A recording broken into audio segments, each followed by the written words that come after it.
com a situação. Olá, está no ar mais um programa Em Discussão. E hoje nós vamos falar de um assunto que certamente interessa você aí de casa. É o direito de família. Em um mundo onde as relações sociais estão em constante mudança, como essa área do direito tem atuado para que as mais diversas situações recebam a regulamentação adequada? Isso é o que vamos descobrir no programa de hoje. E para este bate-papo eu converso com dois especialistas. A doutora Marcela Menezes e o advogado também Fabrício Pozzocco, que é professor universitário e advogado. Bom, sejam bem-vindos. Muito obrigada pela participação de vocês aqui na TV Alesp. Eu que agradeço a oportunidade de estarmos aqui para comentar de um assunto tão interessante e polêmico. E quem sabe levar aí para as pessoas que estão nos assistindo essas explicações. Com certeza, doutor. Bom, ao longo do programa nós vamos percorrer aí uma série de temas que fazem parte do direito de família. E eu queria abrir o programa falando um pouquinho sobre alienação parental, que é um tema aí complexo, polêmico e que muita gente de casa não sabe do que se trata. O nome, né, alienação parental, ela também não transmite uma mensagem com clareza do que a gente está falando. Então eu vou começar aqui com o doutor Fabrício. Doutor, explica pra gente o que consiste, o que caracteriza essa alienação parental.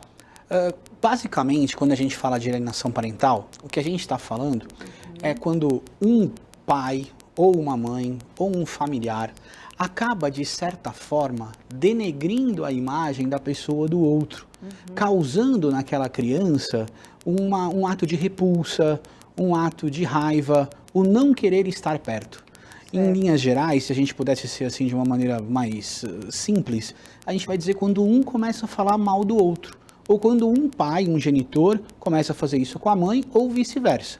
Necessariamente não precisa ser somente o pai ou a mãe. A gente pode ter outros familiares que também fazem isso. Por exemplo, os avós começam a falar mal daquele pai ou daquela mãe, criando na criança aquela ideia de repulsa, de não querer estar perto, de não querer vivenciar mais essa convivência. Quando isso vem acontecer, e infelizmente acaba acontecendo, o direito traz para a gente algumas soluções, como a regra da alienação parental. Quando isso é reconhecido pelo Poder Judiciário, é muito comum existirem algumas penalidades que podem ser aplicadas ao caso para aquela pessoa que está falando mal, que está fazendo essas coisas em relação a isso. Então a gente tem, por exemplo, a possibilidade daquela pessoa perder a guarda, perder o direito de visitas e até mesmo, quando chega em extremos, né, acaba tendo essas restrições de contato. Aquela pessoa, aquela criança que está tendo restrição de contato com aquele pai ou com aquela mãe por conta do que está sendo falado de uma maneira pejorativa a eles, acaba tendo aí essa inversão de guarda e ele passa a ter mais contato para a criança. Certo. Então, basicamente, a alienação parental é quando o pai ou a mãe ou alguma pessoa ali do seio familiar usa aquele filho, né, como uma moeda de troca ali no sentido de coagi-lo contra o pai ou contra a mãe, o que isso pode trazer graves consequências, né, doutora, para a vida dessa criança. Por conta, às vezes, até do relacionamento, né, que houve entre os genitores antes da separação, os pais acabam, basicamente, dificultando, né, uma situação como essa em relação ao outro genitor. Então, por exemplo, eu, como sua mãe, acabo dificultando a minha filha ter um acesso com o genitor e acabo denegrindo a imagem dele, o que não é em nenhum momento saudável para a criança, porque ela precisa do contato de ambos os genitores, né? E essa é uma situação bem complicada, como bem pontuou o doutor Fabrício. Certo. A alienação parental, então, ela é regulamentada por uma lei, que é a 12.318 de 2010, que traz aí uma lista exemplificativa de condutas que possam caracterizar essa alienação parental. Doutora, a gente consegue, em linhas gerais, explanar um pouco esse assunto, listar que tipo de conduta está dentro dessa lei como uma alienação parental? Basicamente, essa lei tem 10 incisos, vamos dizer assim, esse artigo são 10 incisos, 10 tópicos que falam a respeito dessa situação. Imagine, para a gente não ficar detalhando tópico por tópico, para não ser assim um tanto quanto técnico, mas todas as vezes que a gente fala em alguma atitude que venha, por exemplo, a causar uma impressão pejorativa, uma impressão ruim, ou a causar o próprio afastamento com essa conduta da criança em relação ao pai, a gente está falando de alienação parental. Então, a gente tem a questão de você estar falando mal da questão de você não permitir as visitas e os contatos, a questão de você influenciar negativamente em relação à pessoa do pai ou da mãe. Essas condutas acabam sendo qualificadas em relação à alienação parental. Antigamente, apesar dessa lei não ser nova, antigamente existia uma dificuldade muito grande para que se pudesse fazer a prova da alienação parental. Até mesmo porque antes de ser um problema jurídico, existe a questão que acaba envolvendo a criança, a própria síndrome da alienação parental, acaba sendo até uma questão de cunho psicológico. Por conta disso, atualmente, os estudos psicossociais que são feitos no fórum com pessoas, equipes multidisciplinares, pessoas especializadas, fazem uma diferença muito grande em relação a isso. E com essa situação conseguem fazer a prova da alienação parental. Certo. Então, como você bem menciona, doutor, o genitor, então, que se vê privado, né, dessa convivência harmônica com o filho, ele pode tomar providências legais. Sim. Como que funciona um pouquinho esse processo na prática, né? Até para o nosso telespectador entender, a pessoa que está nessa situação, como que ela deve proceder, o que ela deve fazer? Basicamente, existem alguns passos a serem tomados. Certo. Basicamente, a primeira situação que a gente observa quando isso vem a acontecer é você conseguir fazer essa prova, ou guardar elementos para fazer essa prova perante o judiciário. Então, geralmente, hoje as pessoas têm um smartphone, né? Então, a filmagem de determinadas situações, quando é possível, a elaboração de alguma situação de um boletim de ocorrência, por exemplo, quando você tem o direito de visitas do seu filho e a mãe ou o pai não permitem que você os veja, mas por um motivo banal, por um motivo qualquer, não aquela questão, ela está doente, ela não pode, não, mas por um motivo banal, simplesmente não vai porque não vai, porque eu não quero que vá. Então, fazer o boletim de ocorrência, as filmagens com o smartphone. Conversa de WhatsApp. Conversa de WhatsApp, exatamente. Essa é a situação que hoje em dia é a mais comum, né, da gente ter. A gente vai conversar por esses aplicativos e você vê que muitas vezes as frases são muito duras, as informações são muito complicadas e por conta disso você começa a caracterizar essas questões que envolvam aí a alienação parental. De posse de tudo isso, procurar um advogado que seja especialista na matéria, para que ele possa, perante o Poder Judiciário, ingressar com uma ação e conseguir resolver alguns problemas. O contato com a criança imediatamente, através de um determinado pedido, que regra geral envolve uma tutela de urgência, aquilo que a gente comumente chama de liminar, o juiz apreciando e dando essa liminar para permitir esse contato, e outras situações específicas que vão poder vir a ocasionar as punições da lei relacionada.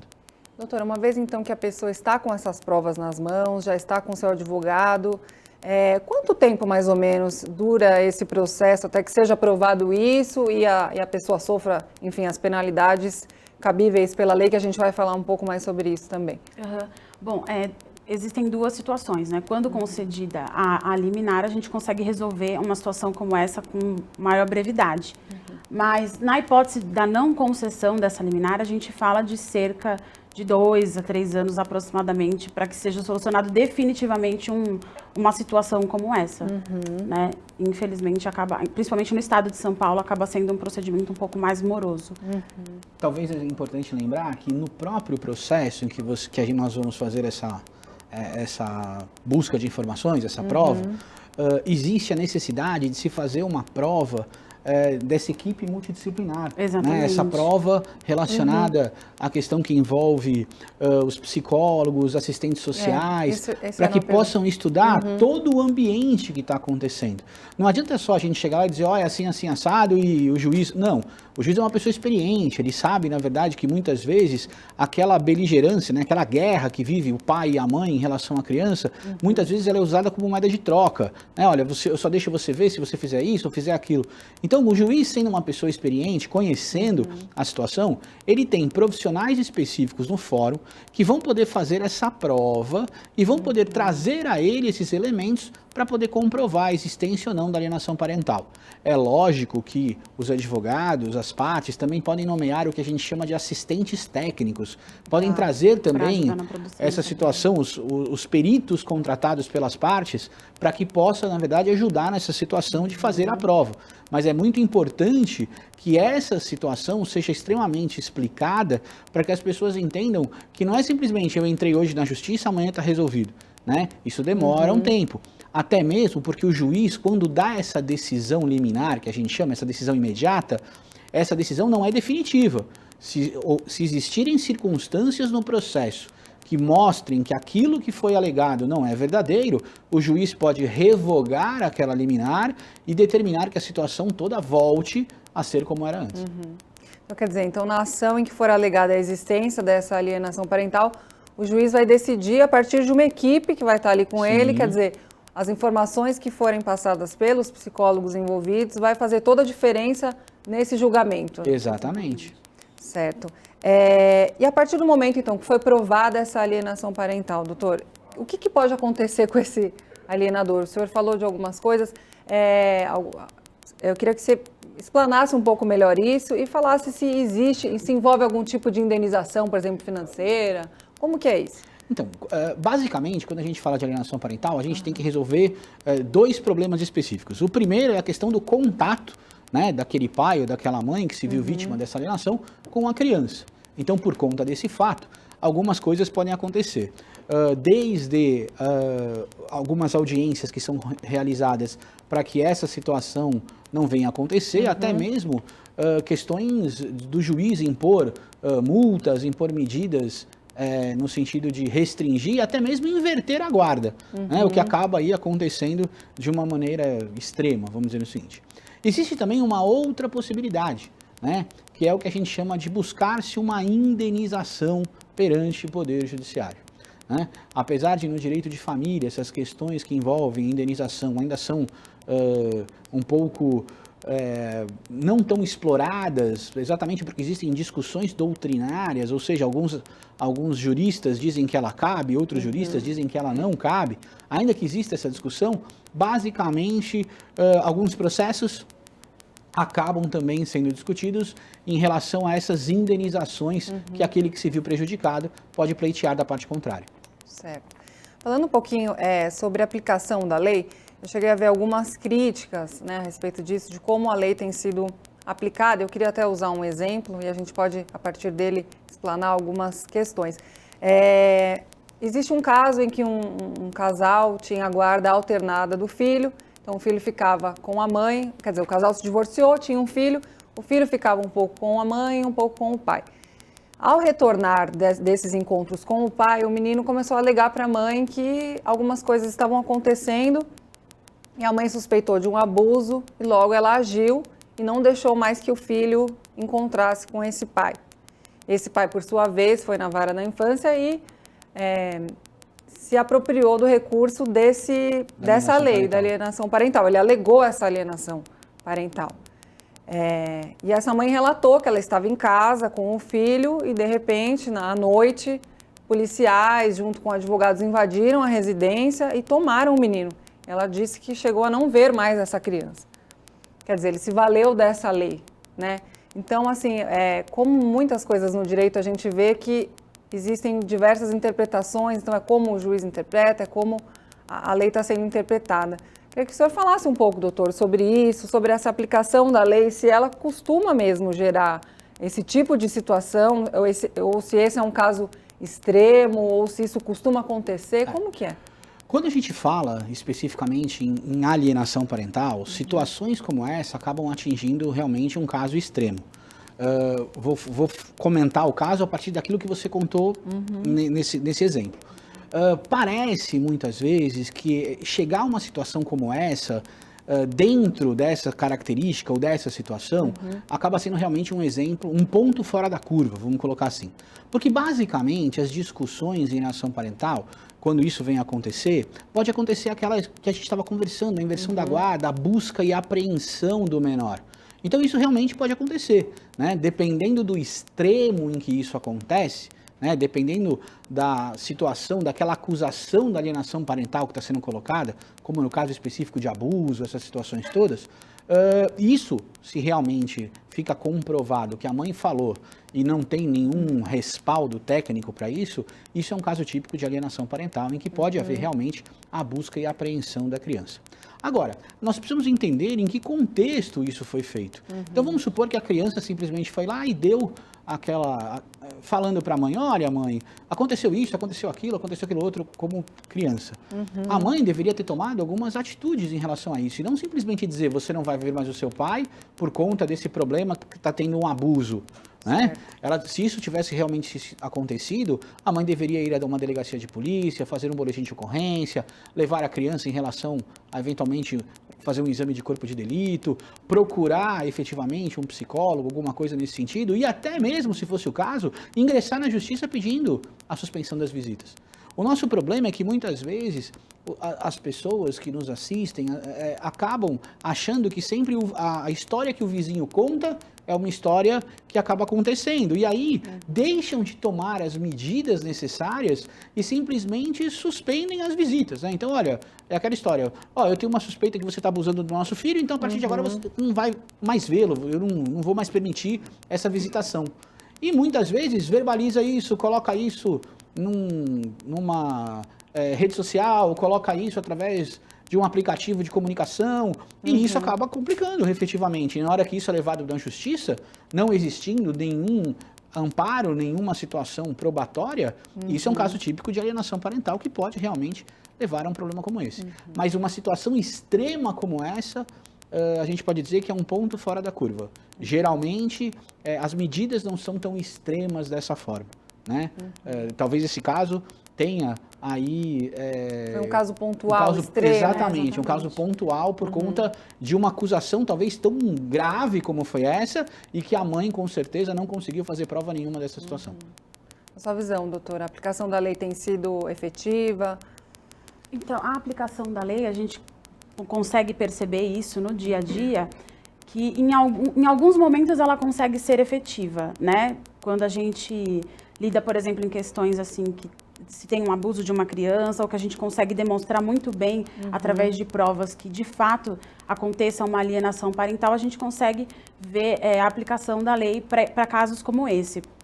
Só que num panorama geral a gente precisa ainda desmistificar muita coisa que rola em relação à alienação parental, né?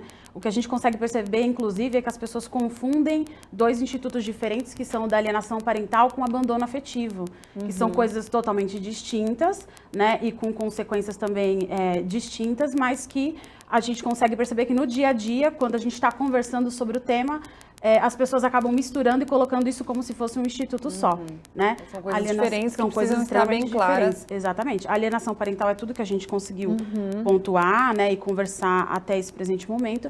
E o abandono afetivo é algo totalmente diferente, né? O abandono afetivo é quando a gente tem um dos genitores que, na realidade, acaba entendendo que a obrigação dele é só de pagar a pensão para não ir preso, né? Falando em linhas gerais, especificamente seria isso. Quando, na realidade, a criança ela precisa não só de um apoio financeiro, mas ela precisa de um apoio sentimental, ela precisa de um apoio paterno, materno. Então, isso é algo totalmente diferente da alienação parental. Né? A gente está falando da ausência de um dos genitores no abandono afetivo, quando na alienação parental a gente fala de um dos genitores denegrindo a imagem do outro. Então, isso é algo importante a ser pontuado.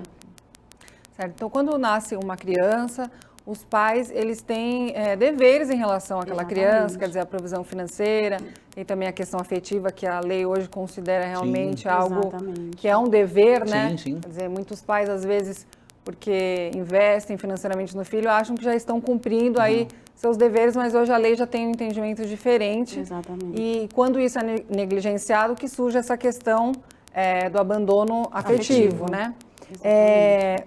Acho que antes da gente falar desse abandono afetivo, eu queria voltar um pouquinho antes, dar um passinho para trás, e eu queria entender quais são os deveres, doutor, legais que os genitores têm em relação aos filhos, né? Até para a gente entender depois por que surge essa questão desse abandono afetivo. Basicamente, traduzindo em miúdos, a gente precisa entender que pai não é aquele que fez, pai é aquele que cria. Pai não é aquele que paga a conta. Pai é aquele que tem tempo para vivenciar a vida do seu filho. Isso tudo é muito importante porque quando a gente fala, ou quando a gente pensa que os deveres do pai ou da mãe se referem somente aos deveres de finanças e de guarda, ou seja, pagar a pensão e cuidar da criança no sentido de não deixar ela se machucar, mandar para a escola, fazer o burocrático da coisa, aí a gente tem um problema muito grande. Essa não é a figura do pai, essa não é a figura da mãe. O que a lei hoje demonstra é que muito mais do que você simplesmente pagar as contas do seu filho e dividir com o seu filho o mesmo espaço territorial, cuidando para que ele tenha uma casa, para que ele tenha aí um mínimo de conforto para viver, essa questão é de menor importância hoje.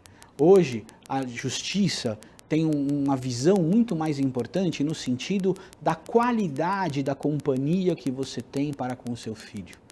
Antigamente se dizia assim, a pessoa que tem melhores condições fica com a guarda da sua criança. E as pessoas lembravam de melhores condições, era simplesmente quem tem mais dinheiro. Financeiras, né? Exatamente, Quer dizer, quem pode interpretações pagar. em cima do que seriam ter condições. Exatamente. Quando na verdade não é isso. Quando a gente fala de condições, são condições no sentido, qual a atenção que você dá para o seu filho ou para sua filha? Qual é, na verdade, a sua participação em relação ao seu filho com a sua filha? Qual é o carinho, qual é o amor, qual é o exemplo que você está vivenciando com os seus filhos? Isso é muito mais importante do que simplesmente uma questão de, olha, quanto deu a conta? X, toma aqui o dinheiro, eu virei as costas e fui embora. Então esses são os deveres relacionados hoje, né, as crianças, basicamente. Nós não temos simplesmente deveres financeiros, nós não temos simplesmente deveres de cuidado em termos de moradia, não. Nós temos um dever muito maior, um dever de acompanhar e de vivenciar a vida dos nossos filhos diante de uma proximidade, diante de uma qualidade. Em outras palavras, nós precisamos vivenciar um conceito objetivo de família. Não necessariamente pai, mãe e filho, porque houve um divórcio, uma separação, não isso. Mas lembrar que eu e você, quando estávamos juntos, fizemos aquilo que em tese seria o mais importante em relação a nós, que foi o nosso filho. Depois que nós nos separamos, nós continuamos com a existência desse filho.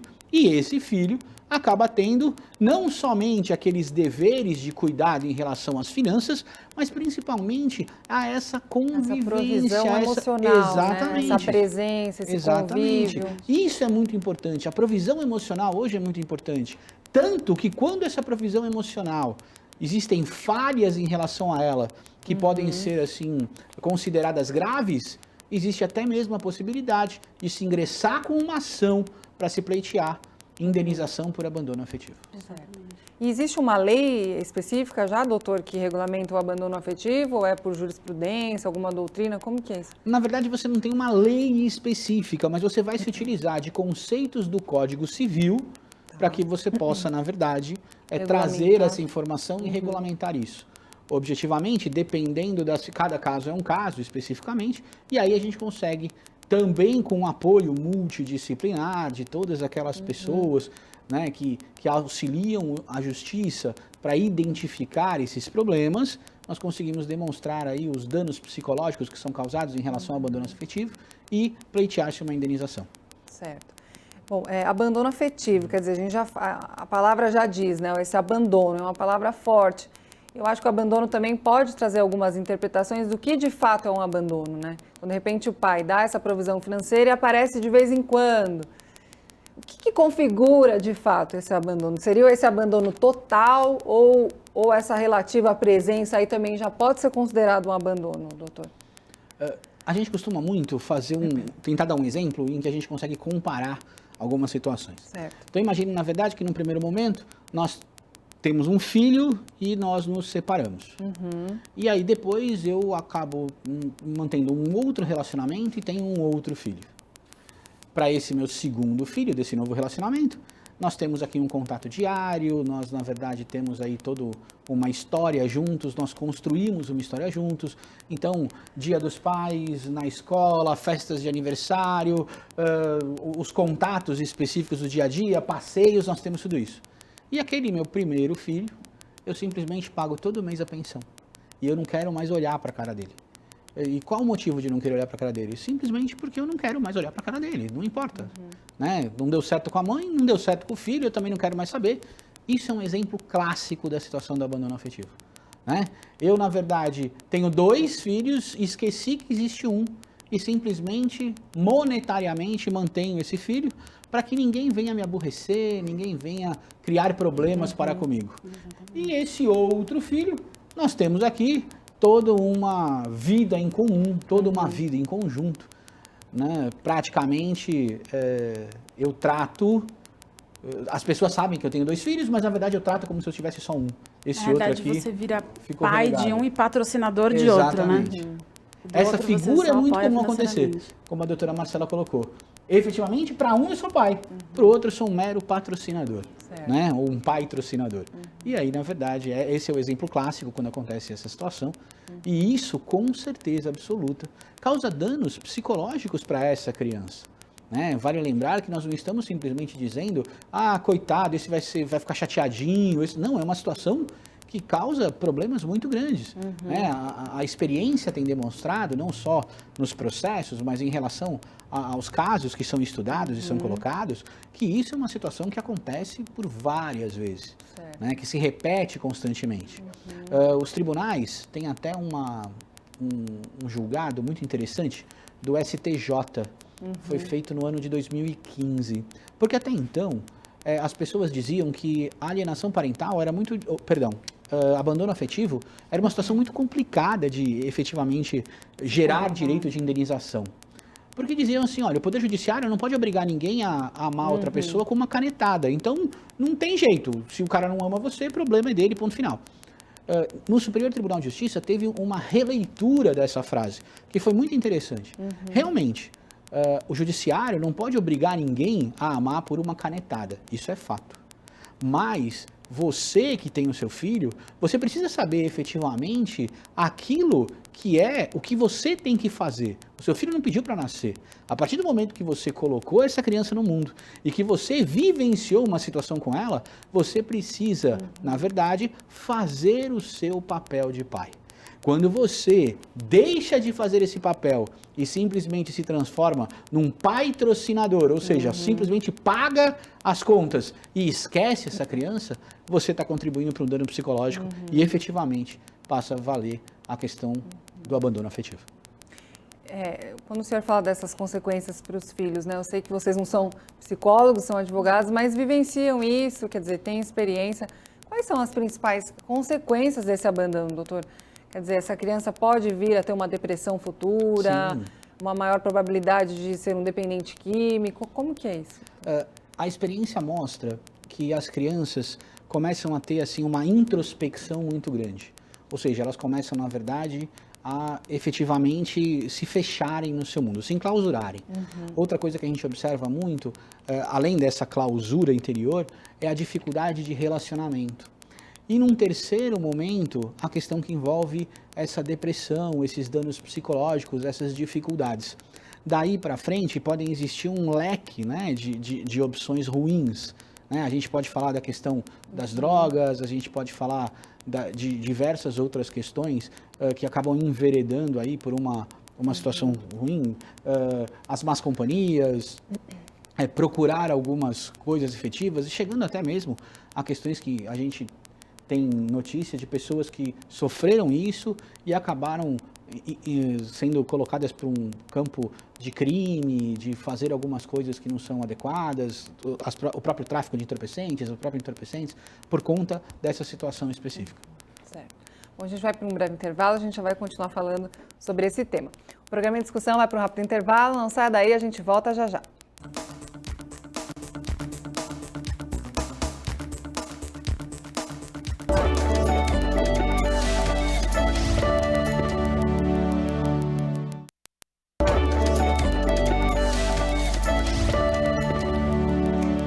Estamos de volta com o programa Em Discussão. E hoje eu converso com especialistas sobre temas do direito de família, que é a área que trata das relações familiares e também dos direitos e deveres que surgem com as mesmas. Bom, no primeiro bloco a gente explanou um pouquinho a questão da alienação parental e começou a falar também sobre o abandono afetivo e ainda sobre esse tema, queria fazer mais 2 perguntinhas aqui para o doutor. Doutor, perante a lei, quais são as consequências, de fato, para quem abandona esse filho? A partir do momento em que é reconhecido pelo Poder Judiciário a questão do abandono afetivo, efetivamente isso gera um direito de indenização. Então a gente está falando de valores em pecúnia. Para que a gente possa ter mais ou menos uma ideia, o julgado que nós estávamos conversando no bloco anterior a respeito dessa questão do abandono afetivo, o Superior Tribunal de Justiça reconheceu a quantia de R$200 mil para indenizar aquela pessoa que sofreu esse abandono afetivo. É óbvio que não vai ser todos os processos que vão ter esse valor. Os valores de indenização, eles são avaliados mediante a capacidade de quem vai pagar, os valores de quem vai receber, para que isso não se assemelhe a um enriquecimento ilícito, né? Como, por exemplo, é mais legal ter um processo para eu poder ganhar dinheiro do que o tempo todo que eu vou trabalhar na minha vida. Então, a ideia não é essa. O judiciário não é uma loteria. Mas a regra é que vai doer no bolso daquele que praticou as condutas que foram consideradas abandono afetivo. Quer complementar, doutora? Eu acredito que ele já tenha falado sobre tudo mesmo. E essa questão, tudo depende da análise do caso concreto, né?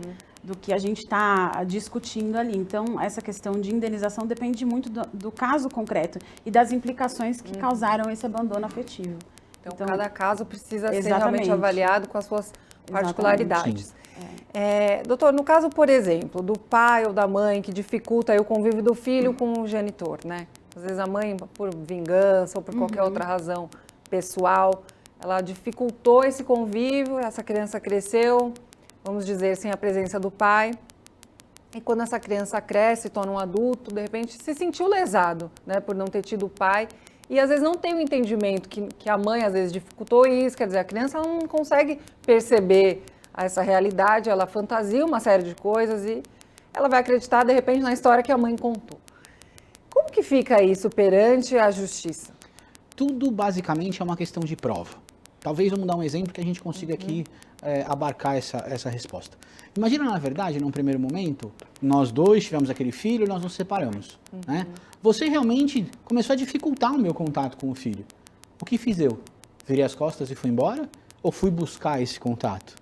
Eu ingressei com um processo para poder tentar regulamentar o direito de visitas, eu procurei visitar o meu filho e aí não consegui, eventualmente discutir a questão da alienação parental, ou ainda que de repente não queira ter feito isso para não causar mais traumas no nosso filho, mas eu consigo demonstrar que eu procurei o nosso filho. Eu não fui aquela pessoa que simplesmente aceitou essa condição passivamente. A partir do momento que eu aceito essa condição passivamente, eu não posso colocar a culpa simplesmente na mãe e dizer, sua mãe impediu que eu tivesse contato com você. Porque a pergunta que vem logo em seguida é, e o que você fez para vencer essa barreira? Se eu efetivamente não fiz nada para vencer essa barreira, eu aceitei essa condição e passei aquela figura de praticamente esqueci de você por conta das condutas da sua mãe, eu estou cometendo esse abandono afetivo. Né? Lógico que de uma maneira mais simples para a gente poder conseguir entender, eu acabei agradecendo a sua conduta e simplesmente tomei essa conduta como correta e virei as costas para o meu filho. E aí eu teria essa possibilidade de estar discutindo essa questão do abandono. É que a partir do momento que não se tem essa resistência, você entende que tacitamente a pessoa concordou. Então já que eu não posso ver o meu filho, então tudo bem. Vida que segue, né? E vou continuar da forma como estou. Certo. E aí isso precisa ser demonstrado, né? Que teve uma resistência, que foi buscado outros meios para demonstrar que, olha, a mãe ou o pai, o que seja, criou um obstáculo para que eu pudesse ver o meu filho. Justamente para não caracterizar um abandono afetivo ou até mesmo uma alienação parental. Então, essas coisas precisam estar bem demonstradas. E vale lembrar que a partir do momento que eu demonstro essa minha tentativa de ter contato, a gente nunca pode esquecer daquela prova das equipes multidisciplinares que vão estar lá e vão estar testando essa situação no processo, vão estar demonstrando essa minha conduta, essa minha vontade. Isso já é bem interessante para poder afastar qualquer tipo de conotação desse abandono afetivo. Certo, então uma vez que esse genitor tenha uma posição passiva, né, diante dessa resistência, então ele pode ser considerado aí culpado, vamos dizer assim. Então, Se ele tudo não vai fizer dessa resposta exatamente. dele perante essa situação. Se ele não fizer nada, simplesmente virar as costas, ele pode vir a ser considerado, né, uma pessoa que Abandonou pode ter esse filho. problema relacionado ao abandono. No caso, então, do abandono afetivo, quem que pode buscar os seus direitos? No caso, seria o filho que se sente lesado ou a própria mãe, de repente, que foi abandonada com esse filho, ela pode também entrar com esse recurso, buscar esses direitos em nome do filho? Na verdade, a regra é que quem tenha o problema busque a sua reparação na justiça. Em outras palavras, se é o filho que tem esse problema, então o filho que busque essa efetiva Esse indenização direito, na vamos justiça, dizer. esse direito. Existe... Vale lembrar que a regra é que esse filho, para poder fazer isso sozinho, procurar a justiça sozinho, ele vai ter 18 anos completos. Então, a partir do momento que ele tem esses 18 anos completos, ele tem buscar. 3 anos para poder fazer isso, sob pena de ocorrer a prescrição e ele não ter mais como discutir essa situação futuramente no judiciário. Certo. Então, por exemplo, um adulto que se sentiu lesado, cresceu com problemas, mas já tem aí, vamos dizer, 30 anos. Então, ele já não pode mais recorrer a esse recurso. Mesmo que ele tenha provas, mesmo que ele possa realmente mostrar isso perante a justiça, não existe essa possibilidade. Isso. A jurisprudência, né, os tribunais têm entendido que o prazo maior para a gente ter isso, a partir do momento que se completa 18 anos, é um prazo de 3 anos para fazer essa reclamação. 3 anos. Então, fique atento, fica a dica aí, atento ao prazo. Exatamente.